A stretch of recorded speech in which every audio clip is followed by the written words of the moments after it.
Charlotte, North Carolina, Brooklyn, New York, and Chicago, Illinois all have one thing in common, that is professional wrestling. And while all these cities are some mainstays in professional wrestling, there may be a couple other cities, even the one that you're living in right now, if I didn't just name it, that has a lot of history in the world of sports entertainment that you may not even know. And that's why I'm here. So this is the new series that I like to call Town to Town.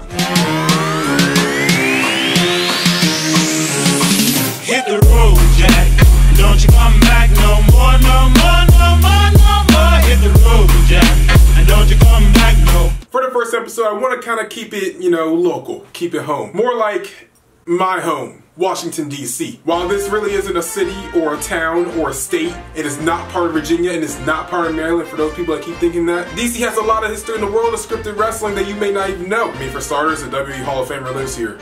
President. Based off your thoughts of President Trump, we may or may not have it right up in the 202. Oh, Jack, don't you come back no more, no more, no more. First off, no good wrestling city doesn't have any famous wrestlers from it, right? Chicago's a great wrestling city, but without its Lord and Savior CM Punk, is it really one of the top wrestling cities in the world? First off, we have a former World Heavyweight Champion in Batista. I don't know if you guys noticed or not, but he also plays Drax in Guardians of the Galaxies. When's the last time someone from your city main evented at WrestleMania? I can tell you me, 4 years ago. That's not too long. If it wasn't for that little pest, he probably would have won it all too. Also, we have another guy that was part of a main event of WrestleMania. I mean, he wasn't in it, but like he was ringside for it. WrestleMania 27, Alex Riley. Alex Riley also likes to say he's from Fairfax, Virginia, but claims Washington, D.C. and WWE. So we're just gonna keep it right there. Even in promotions outside of WWE, I mean like in Impact Wrestling, we have Abyss and we have Sanjay Dutt. And probably one of the most talked about wrestlers out today, and probably gonna be a huge breakout star in the future. Down in Florida right now as we speak, probably doing some new type of hairstyle. He does a lot of different things nowadays. Former Tough Enough contestant Patrick Clark, who also likes to go by the Velveteen Dream. Oh, Jack, don't you come back no more, no more, no more. Now there's been a lot of events that have been held at the Capital One Arena. Also used to be called the Rising Center, then like a bunch of other names before it was what it is today. I never liked the name Capital One Arena. Rising Center just sounded so much better. But the first ever wrestling event was held in May of 1990, where the National Wrestling Alliance presented WCW Capital Combat. This event was held in the Washington, D.C. Armory and drew about 7,500 people in attendance. Now this wasn't just your normal WCW pay-per-view. Nowadays in WWE, when we see promotional stuff come in, you're like, okay, why is Ric Flair Colonel Sanders? Or you flip on the television every now and then, you'll just see John Cena on a hefty commercial. How many wrestling promotions back in the 1990s had movie stars? I'm talking about RoboCop. Hit the gas, Murphy. The posted limit is 35. We should set an example. The franchise's main character, RoboCop, actually found his way into WCW, doing more than your Stephen Amell's or Shaquille O'Neal's or Hugh Jackman. No, we don't do that in DC. We're all about saving people that are doing the right thing. We're gonna build the wall. We have no choice. Okay, maybe we're not. We're all about shaking hands and helping the good guy. Look at my African-American. Okay, maybe we're not. During Capital Combat, RoboCop actually saved Sting from the Four Horsemen on the pay-per-view. That'll teach you, big boys. Also at this pay-per-view, I don't know if you ever heard of these guys before. I'm gonna test your wrestling trivia really quick. Quick 11-minute match. We saw me, Mark Callis, with Paulie E. Dangerous defeat Johnny Ace in a one-on-one confrontation. I wonder whatever happened to those guys.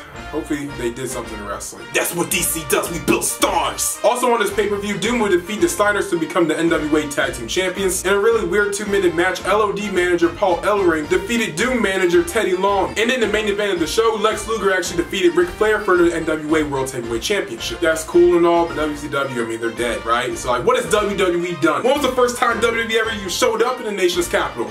Let me tell you. On April 19, 1999, Raw emanated from the MCI Center in Washington, D.C., where in the main event of that show, Triple H defended and retained his WWF World Wrestling Federation Championship. Back then, they used to say the full name of the company. That would be really weird nowadays. Your World Wrestling Entertainment Champion, AJ Styles, versus Shinsuke Nakamura at World Wrestling Entertainment WrestleMania 34. But Triple H did retain the title against Shane McMahon. And since I said all of that, I mean, we have to talk about the biggest moments in DC wrestling history. I don't know if you call this the biggest moment, but kind of just a little fun factoid out there. I think we all remember it, but back in 2011, R-Truth had his one and only one-on-one world title match here. Some kid threw some soda on his face and then he lost. Building new stars! But back in 1999 for the WCW Championship at Starrcade, Sting defeated Hulk Hogan for the World Heavyweight Championship. This would be the time that Bret Hart restarted the match and stuff, and it kind of just threw the whole thing like off its chakras and stuff. It was kind of strange, but it ended right. Also speaking about Starrcade and Bret Hart, this was the 1999 Starrcade where he actually faced Goldberg for the World Heavyweight Championship, where Bret Hart was notoriously kicked in the head by Goldberg and it gave him a concussion that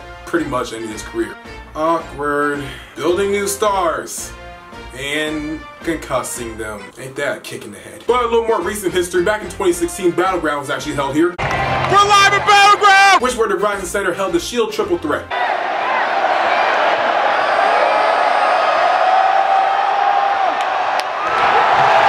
Which I was actually there and I got to see in person, which was just awesome. Also, Bayley made her debut that day, or unofficial debut that day. Bayley!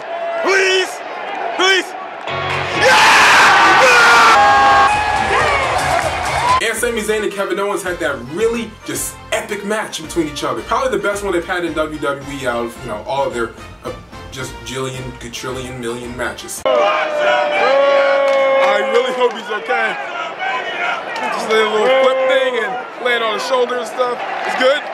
It doesn't look good. Also, speaking of triple threats, Washington DC did host Survivor Series 2009, where John Cena defended his WWE Championship against Triple H and Shawn Michaels. We're starting with Shawn Michaels just booted Triple H in the face and out the ring. That shocked the holy crap out of me. And where Undertaker defended his World Heavyweight Championship against Big Show and Chris Jericho. I'm back to Toronto! I'm from Winnipeg, you idiot! But probably the biggest wrestling moment in Washington DC history was SummerSlam 2005, where Shawn Michaels was just overselling everything Hulk Hogan did. Oh, Jack, don't you come back no more, no more, no more. Now, Washington DC itself doesn't actually have any other outside independent wrestling promotions, but the surrounding city, considering that DC is in the middle of Maryland and Virginia, they do have a lot of independent wrestling promotions, including the following: Nova Pro Wrestling, MCW Pro Wrestling, Crab Wrestling, EWA, Adrenaline Championship Wrestling. By the way, that's actually run by James Ellsworth. I remember I went to one of the shows that he was sitting out front taking tickets. I thought he was just some trailer park guy. Turns out, wrestling superstar now, Intergender World Champion.